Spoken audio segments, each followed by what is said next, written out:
Assalamualaikum warahmatullahi wabarakatuh. Salam sejahtera untuk kita semua. Perkenalkan, nama saya Silvius KG dengan NIM 8153. Pada kesempatan ini saya akan menjelaskan atau mempresentasikan hasil dari analisis artikel saya atau sudah dipublish ya guys. Jadi judul yang saya ambil adalah Demokrasi di Indonesia dalam Realitas Politik Papua dalam Refleksi Mahasiswa dalam Perjuangan Hak Adat. Nah, kenapa saya mengambil judul ini?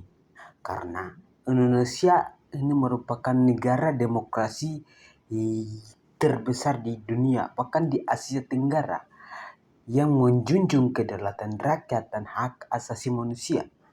Namun, prinsip-prinsip ini seringkali tidak selaras dengan kenyataan politik di masyarakat, bahkan terutama di Papua.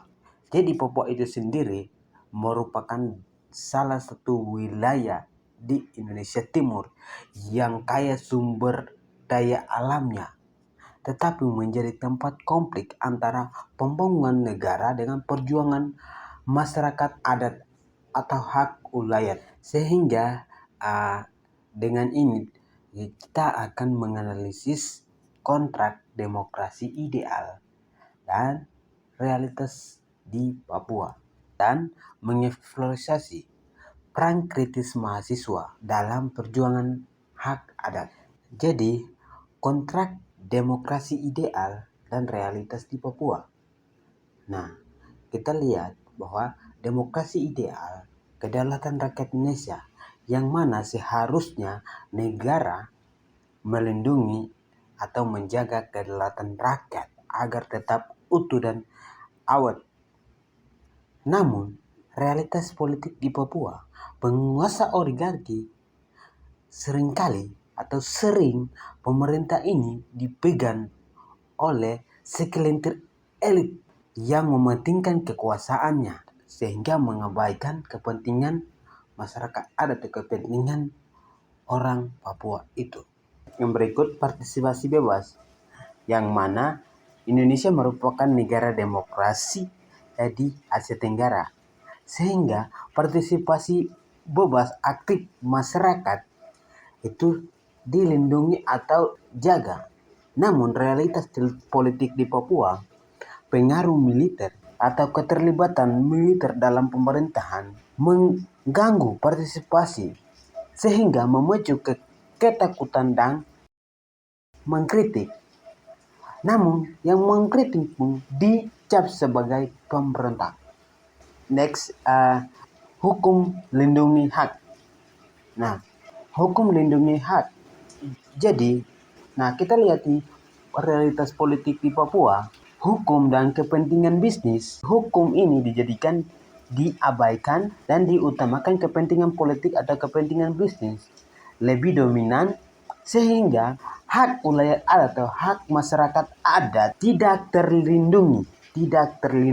Dengan demikian, demokrasi di Indonesia, khususnya di Papua, memiliki struktur formal dan penuh dewan, tetapi isinya dipengaruhi oleh otoritarisme terselubung dan kepentingan modal. Next, selanjutnya kita ketahui bahwa Indonesia khususnya di Papua itu merupakan salah satu wilayah yang diberi otonomi khusus. Nah, tujuan dari otonomi khusus, pemerintah pusat memberi wewenang luas untuk mempercepat pembangunan dan meningkatkan kesejahteraan orang Papua dan mengakui hak budaya. Namun, otonomi khusus hanyalah nama. Karena mekanisme kunci yang diberi otonomi khusus agar Majelis Rakyat Papua atau MPR itu sebagai wakil budaya dari orang asli Papua untuk memberi kepentingan dan persetujuan peraturan daerah. Akan tetapi, kegagalan implementasi, kami sebagai mahasiswa Papua mengetahui bahwa akuntabilitas dana atau dalam pengelolaan dana Oksus tidak efisiensi, seringkali menjadi isi korupsi dan tidak berdampak signifikan pada kesejahteraan OAP. Yang kedua, partisipasi yang minim. Kamu melihat bahwa pengaruh MPR terbatas sehingga partisipasi politik OAP terlambat. Yang berikut, konflik kepentingan. Proyek pembangunan dan eksploitasi sumber daya alam di Papua sangat bertentangan dan tidak melindungi hak ulayat sehingga memicu konflik agraria. Kemudian dari Oksus ini kami sebagai mahasiswa melihat bahwa gagal menciptakan keadilan nyata, justru memperkuat praktik oligarki dan pembangunan yang bertentangan dengan martabat orang asli Papua. Oke, next. Peran kunci dan strategis mahasiswa orang asli Papua. Kami sebagai mahasiswa orang asli Papua atau Papua untuk menjaga nurani publis dengan menolak depolitisasi isu-isu di Papua. Strategis yang tepat dan seringkali dilakukan seperti aksi nyata demonstrasi. Demonstrasi ini menjadi motor penggerak protes. Nah, dengan mahasiswa demonstrasi ini menuntut agar peninjauan ulang Oksus atau penolakan pemekaran Oksus dan penegakan HAM atau hak asasi manusia. Mengapa demikian? Karena tidak sesuai dengan tujuan Oksus dan tidak ada perlindungan ulayat atau masyarakat adat di Papua. Ini berdampak ke pembangunan dan dokumentasi pelanggaran hak asasi manusia. Ini menjadi basis data yang kuat untuk advokasi. Mahasiswa dengan menggunakan media sosial seperti Instagram, Facebook, dan lain-lainnya untuk kontra narasi, melawan sindiran informasi atau menghubungkan suara akar rumput orang asli Papua ke publik global. Yang seringkali karena media, pemerintah atau yang punya kuasa seringkali membalikkan fakta lewat media sosial sehingga masyarakat luas gampang percaya, sehingga dengan adanya suara-suara dari mahasiswa untuk membenarkan narasi yang mana melawan informasi yang disebarkan dari pemerintah atau jadi solusi yang harus dilalui adalah dialog politik yang jujur dan pengakuan hak adat sebagai dasar identitas.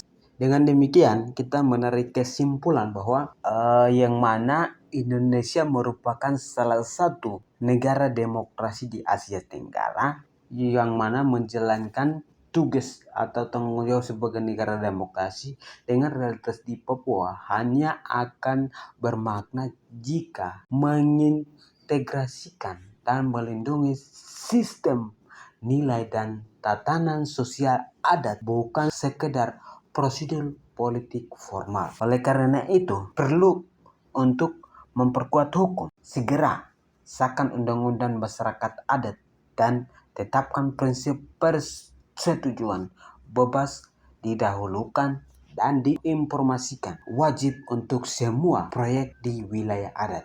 2. Reformasi kelembagaan agar lebih akuntabel dan memiliki wewenang veto dalam kebijakan strategis, misalnya isu investasi atau pemekaran daerah, jelas dan akuntabel.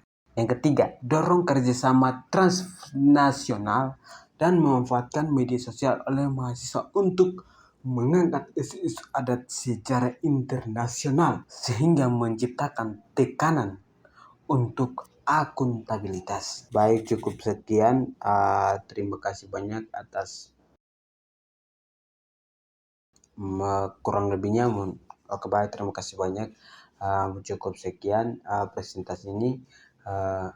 Kurang lebihnya mohon maaf. Wassalamualaikum warahmatullahi wabarakatuh. Salam.